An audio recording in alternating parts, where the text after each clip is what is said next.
Sepertinya kita tersesat. Setelah sekian lama, semua orang masih berada di langit yang dipenuhi pasir kuning.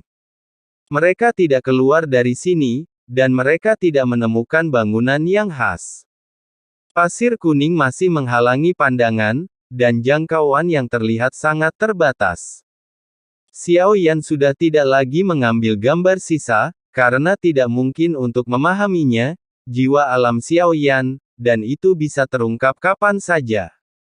Meski begitu, hingga saat ini, mereka belum menempuh jalan yang sama.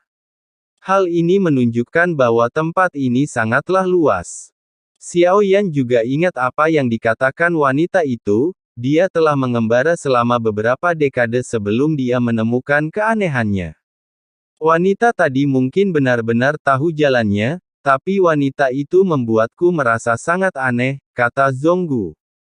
Memang benar, fluktuasi aura wanita itu cukup aneh, dan membawanya pasti merupakan bahaya yang tersembunyi. Tuan Long Biao mengangguk. Tanpa diduga, semua orang sepertinya merasa ada yang tidak beres dengan wanita itu. Tentu saja, Xiao Yan merasakan hal yang sama. Hanya saja menurut Xiao Yan, wanita ini tidak hanya aneh, tapi juga penampilan dan nada suaranya. Bahkan pesona yang terpancar pun memiliki kesan yang disengaja. Wanita itu jelas-jelas mendekati Xiao Yan dan yang lainnya dengan sengaja, tetapi niatnya tidak diketahui. Semua orang sebenarnya merasa lega dengan penolakan tegas Xiao Yan. Di mata semua orang, tempat ini selalu dipenuhi pasir kuning, namun berbeda dengan Xiao Yan, dalam benak Xiao Yan, ia memikirkan beberapa suara gumaman dari waktu ke waktu. Datang dan selamatkan aku. Mengapa Anda tidak mengambil tindakan meskipun Anda memiliki darah jiwa? Mengapa Anda belum mengambil tindakan? Bunuh mereka, bunuh mereka. Xiao Yan tetap diam sepanjang jalan, tapi nyatanya dia sedang menekan kegelisahan di hatinya saat ini. Suara-suara ini sampai ke telinganya, membuat Xiao Yan, yang memiliki darah dewa asli, tidak hanya merasa gelisah dalam pikirannya, tetapi juga darah di tubuhnya sepertinya terpengaruh. Tampaknya terlalu banyak jiwa yang mati di sini. Namun, sepertinya hanya Xiao Yan yang bisa merasakan kebencian semacam ini, termasuk gumaman tersebut.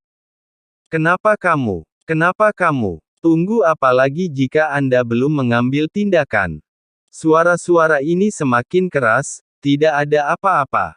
Xiao Yan menjawab, amarahnya meningkat.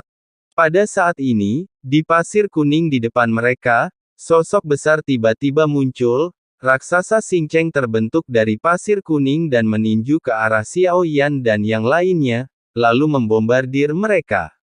Long Biao segera melangkah maju dan mengayunkan pedang panjang Ningxian di tangannya. Pedang yang ditusukkan melintasi langit sangatlah kuat.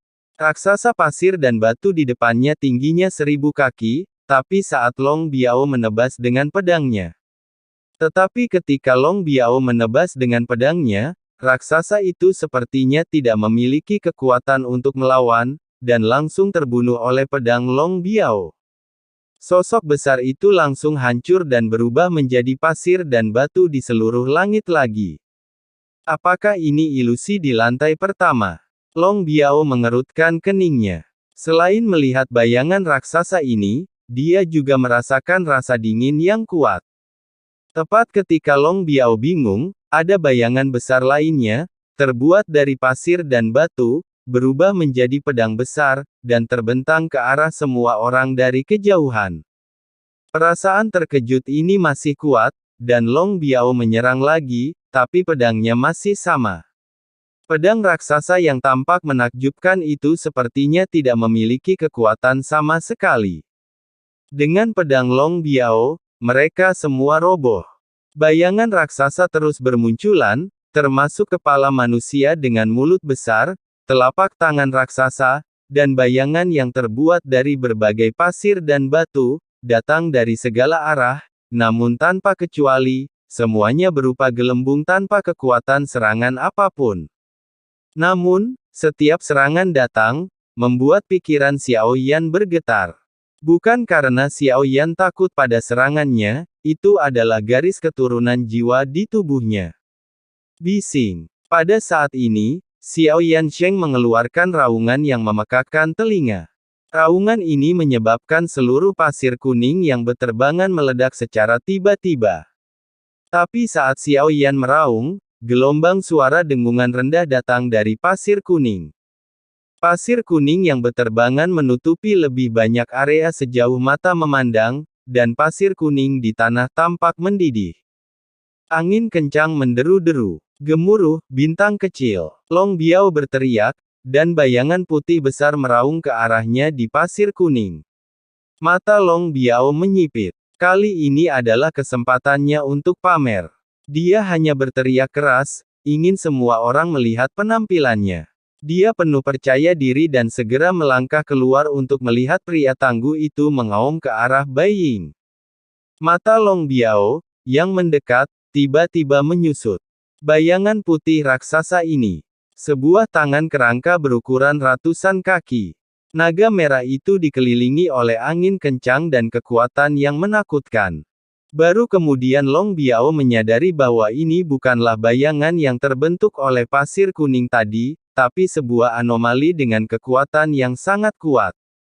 3 buah simbol naga ditampilkan, membentuk energi pedang setinggi 100 kaki yang segera bertabrakan dengan kerangka telapak tangan besar. Naga merah itu meledak beberapa kali, dan energi pedang Long Biao runtuh di bawah telapak tangannya yang besar. Dan kekuatan tangan lebih kuat dari yang dibayangkan Long Biao. Setelah energi pedang runtuh, Long Biao menunjukkan keengganannya dan mengambil tindakan terhadap pria tangguh itu lagi. Tepat ketika telapak tangan raksasa Long Zhan bertabrakan, terdengar suara, dan tubuhnya terkena serangan dari sisi lain.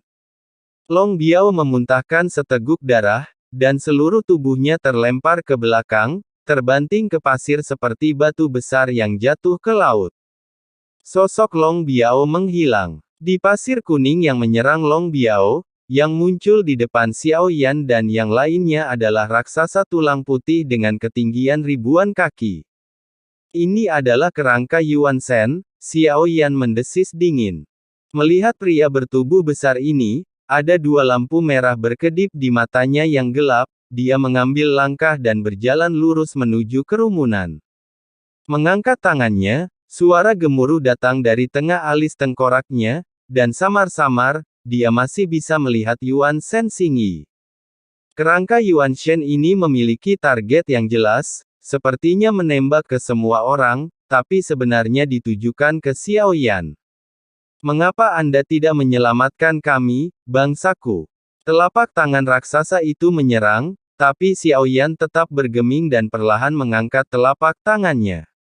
Teman, ketika telapak tangan raksasa yang menerbangkan Long Biao jatuh di depan Xiao Yan, itu tampak sangat proporsional. Xiao Yan mengulurkan telapak tangannya dan memblokirnya dengan mudah, dan tubuhnya tetap tidak bergerak. Anda berani mempertanyakan saya tentang identitas Anda? Xiao Yan berteriak marah dengan suara yang dalam.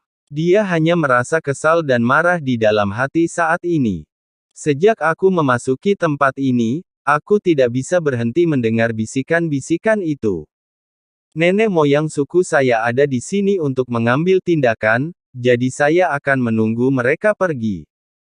Anda harus melakukannya terlebih dahulu dan Anda harus mematuhi perintah kami. Suara-suara itu datang satu demi satu, dan Xiao Yan mengerutkan kening. Xiao Yan Fei Hua terlalu malas untuk mengatakan bahwa tulang-tulang jiwa ini bukanlah sisa jiwa yang normal, sepertinya mereka telah menjadi gila dan berubah menjadi jiwa yang dianiaya. Saat Xiao Yan sedang mengobrol, pupil mata pria antik itu tiba-tiba menyusut. Karena selain raksasa tulang putih setinggi 1000 kaki di depan Xiao Yan, mereka dikelilingi oleh lembah Yuan Shen yang menjulang tinggi yang tidak mereka ketahui kapan, dan mengepung mereka. Xiao Yan juga terkejut dengan banyaknya jiwa yang dibutuhkan klan Cimi untuk menciptakan pemandangan spektakuler tersebut.